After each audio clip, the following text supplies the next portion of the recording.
31 సంవత్సరాలు. ఏకంగా 3 దశాబ్దాలకు పైగా ఒకే పార్టీ ఆధిపత్యం కొనసాగిన నియోజకవర్గం బంకీపూర్. బీజేపీకి కంచుకోటగా పేరున్న ఈ స్థానం దేశవ్యాప్తంగా బీజేపీ నాయకులు ప్రతిష్టగా భావించిన ఈ సీటు ఇప్పుడు చేతులు మారింది. అది కూడా రాజకీయ వ్యూహకర్తగా దేశమంతటా పేరు తెచ్చుకున్న ప్రశాంత్ కిషోర్ చేతిలోకి వెళ్ళింది. అసలు చెప్పాలంటే ఇది సాధారణ విజయం కాదు. బీజేపీ జాతీయ అధ్యక్షుడి ప్రభావం ఉన్న ఈ నియోజకవర్గంలోనే ఇలాంటి ఫలితం రావడం ఇప్పుడు దేశ రాజకీయాల్లోనే హాట్ టాపిక్ అన్నమాట. మరి బంకీపూర్ లో అసలేం జరిగింది? బీజేపీ ఎందుకు ఓడిపోయింది? ప్రశాంత్ కిషోర్ ఎలాంటి వ్యూహాన్ని అమలు చేశారు? ఈ ఫలితం బీహార్ రాజకీయాలను ఎలా మార్చబోతోంది? ఈ వీడియోలో చాలా క్లియర్ గా చెప్తాను. ముందుగా బంకీపూర్ అంటే ఏమిటో మనం పూర్తిగా తెలుసుకోవాలి. బీహార్ రాజధాని పాట్నాలో ఈ నియోజకవర్గం అయితే ఉంటుంది. అండ్ రాష్ట్రంలో అత్యంత ప్రతిష్టాత్మకమైన స్థానాల్లో ఇది కూడా ఒకటి. అండ్ ఇది పూర్తిగా పట్టణ ప్రాంతం. విద్యావంతులు, ఉద్యోగులు, వ్యాపారులు, మధ్యతరగతి ఓటర్లు అధికంగా ఉండే నియోజకవర్గంగా దీనికి ఒక ప్రత్యేకమైనటువంటి గుర్తింపు ఉంది. అందుకే బంకీపూర్ లో గెలవడం అంటే కేవలం ఒక ఎమ్మెల్యే సీటు గెలవడం మాత్రమే కాదు, నగర ఓటర్ల నమ్మకాన్ని గెలుచుకోవడం కూడా. అండ్ 1995 నుంచి వరుసగా బంకీపూర్ నియోజకవర్గం బీజేపీ ఆధీనంలోనే ఉంది. ఈ 3 దశాబ్దాల్లో ఎన్నో రాజకీయ మార్పులు జరిగాయి. ప్రభుత్వాలు మారాయి, కూటములు మారాయి, కానీ బంకీపూర్ మాత్రం బీజేపీ చేతిలోనే కొనసాగింది. అందుకే దీనిని బీజేపీకి అభేద్య కోటగా చెప్పుకుంటారు.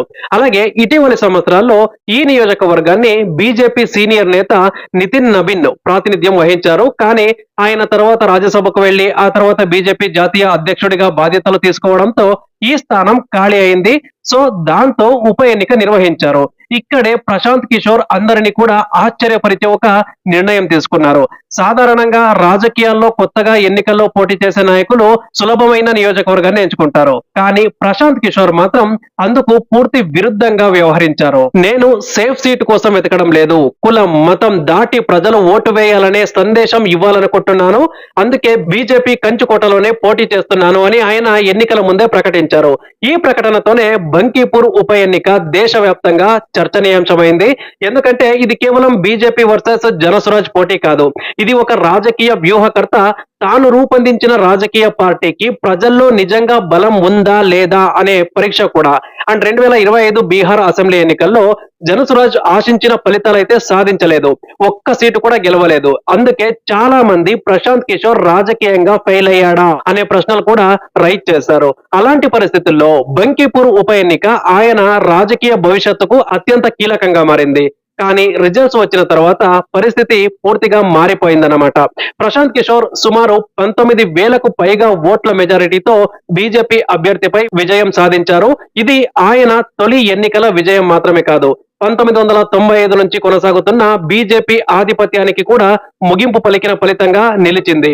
అయితే ఇక్కడ ఒక ముఖ్యమైన విషయాన్ని మనం గుర్తుంచుకోవాలి. ఏంటంటే బీజేపీ ఎందుకు ఓడిపోయింది అనే ప్రశ్నకు ఒకే ఒక్క కారణం చెప్పడం కుదరదు. ఎన్నికల ఫలితాలపై స్థానిక అంశాలు, అభ్యర్థుల ఎంపిక, ప్రచార వ్యూహం, ఓటర్ల ప్రాధాన్యతలు, ప్రతిపక్ష ఐక్యత, పోలింగ్ శాతం వంటి అనేక అంశాలు ప్రభావం చూపుతాయి. కాబట్టి ఇప్పుడు చెప్పబోయే కారణాలు రాజకీయ విశ్లేషణలు మరియు అందుబాటులో ఉన్న సమాచారం పైన ఆధారపడినవే, కానీ ఏ పార్టీ కూడా అధికారికంగా అంగీకరించిన కారణాలైతే కాదు. సో ఇప్పుడు అందరి మనసులో ఉన్న పెద్ద ప్రశ్న ఏంటి? 31 సంవత్సరాలుగా వరుస విజయాలు సాధించిన బీజేపీ ఈసారి ఎందుకు ఓడిపోయింది? ఎన్నికల ఫలితాలనేవి అనేక అంశాల కలయిక. అయితే రాజకీయ విశ్లేషకులు స్థానిక పరిస్థితులు, ప్రచార తీరు, ఎన్నిక తర్వాత వచ్చిన ప్రతిస్పందనలను గమనిస్తే కొన్ని కీలకమైనటువంటి అంశాలు మనకు చాలా స్పష్టంగా కనిపిస్తాయి. అందులో మొదటి కారణం ఏంటంటే ప్రశాంత్ కిషోర్ తన ఇమేజ్ ను పూర్తిగా మార్చుకున్నాడు. ఇప్పటి వరకు దేశవ్యాప్తంగా ప్రశాంత్ కిషోర్ అంటే ఎన్నికల్లో గెలిపించే వ్యూహకర్త. కానీ బంకీపూర్ ఎన్నికల్లో ఆయన ప్రజలకు మరో సందేశాన్ని ఇచ్చారు. ఏంటంటే నేను కేవలం వ్యూహకర్తను కాదు, ప్రజల కోసం నేరుగా రాజకీయాల్లోకి వచ్చిన వ్యక్తిని అని. అండ్ ఈ ఎన్నికను ఆయన సాధారణ ఉప ఎన్నికగా కాకుండా నా రాజకీయ జీవితానికి మొదటి పరీక్షగా మార్చేశారు. దీంతో మీడియా దృష్టి మొత్తం బంకీపూర్ పైన నిలిచింది. దేశవ్యాప్తంగా ఈ ఎన్నికపై చర్చ జరిగింది. ఆ ప్రచారం కూడా ఆయనకు ప్రయోజనం చేకూర్చింది. ఇక రెండో కారణం ఏంటంటే స్థానిక సమస్యలపైన దృష్టి పెట్టడం అన్నమాట. ప్రచారం మొత్తం ఆయన జాతీయ రాజకీయాలపై కాకుండా బంకీపూర్ లో ప్రజలు ఎదుర్కొంటున్నటువంటి స్థానిక సమస్యలపైనే కేంద్రీకరించారు. రోడ్లు, ట్రాఫిక్, డ్రైనేజు, నగర అభివృద్ధి, యువత ఉద్యోగ అవకాశాలు, ఇలా ప్రతి సభలో కూడా ఇవే ప్రధానాంశాలుగా నిలిచాయి. అంటే మోడీ గురించి కాదు, మీ కాలనీ గురించి మాట్లాడుకుందాం అనే సందేశాన్ని ప్రజల్లోకి తీసుకెళ్లే ప్రయత్నం అయితే చేశారు. సో ఈ స్థానిక ప్రచారం పట్టణ ఓటర్లను ఆకర్షించిందని చాలా మంది విశ్లేషకుల అభిప్రాయం అన్నమాట.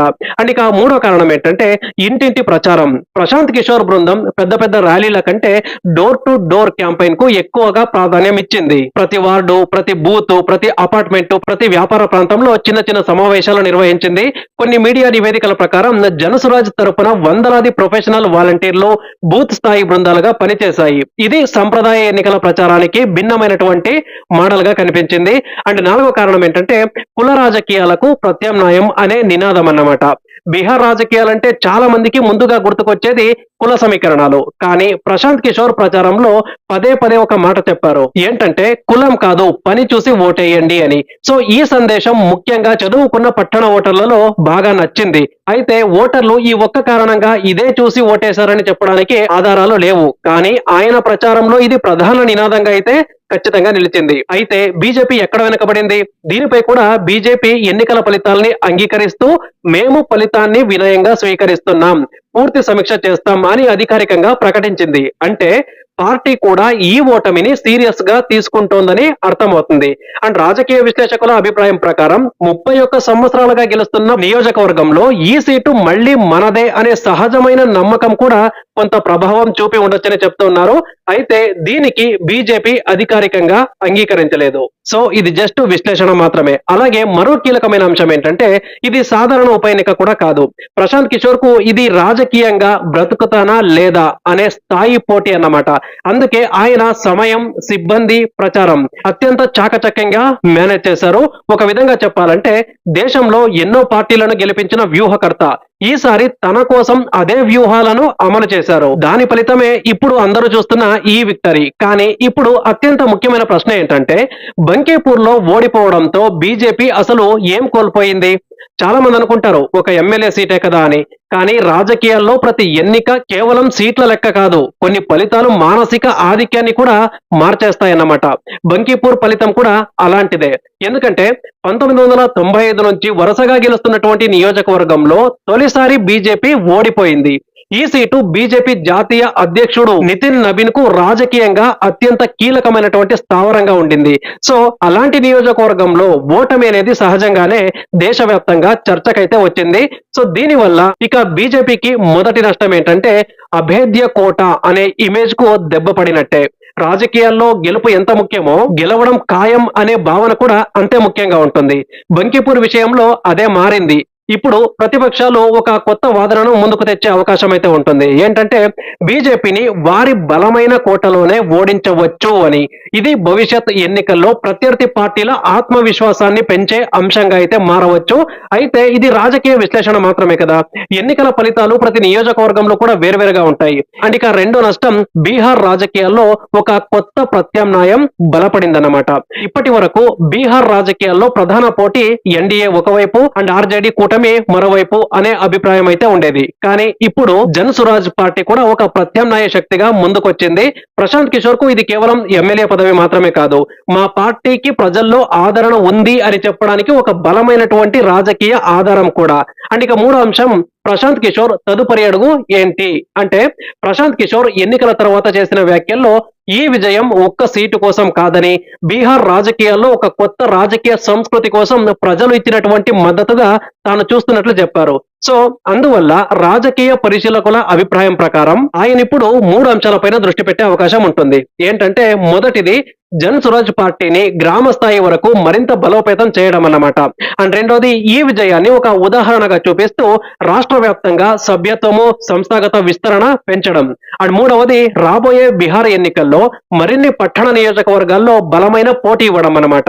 అయితే ఇవి ఆయన గత ప్రకటనలు, పార్టీ కార్యకలాపాలు, రాజకీయ విశ్లేషకుల అంచనాల ఆధారంగా చెప్పబడుతున్నటువంటి అంశాలు మాత్రమే. బట్ ఆయన అధికారికంగా ప్రకటించే వ్యూహమే తుది నిర్ణయం అయితే అవుతుంది. సో ఈ ఫలితం బీజేపీకి హెచ్చరికైనా అంటే ఒక ఉప ఎన్నిక ఫలితాన్ని చూసి మొత్తం రాష్ట్రం రాజకీయాలను నిర్ణయించడం సరికాదు. ఎందుకంటే ప్రతి ఎన్నికకు స్థానిక పరిస్థితులు వేరుగా ఉంటాయి. అయితే బంకిపూర్ వంటి సంప్రదాయ బలమైన స్థావరంలో ఓటమి రావడంతో బీజేపీ కూడా బహిరంగంగానే ఈ ఫలితం పైన సమీక్ష చేస్తామని ప్రకటించింది. అంటే ఈ ఫలితాన్ని పార్టీ కూడా సాధారణంగా తీసుకోవడం లేదని మనకు చాలా క్లియర్ గా అర్థమవుతుంది.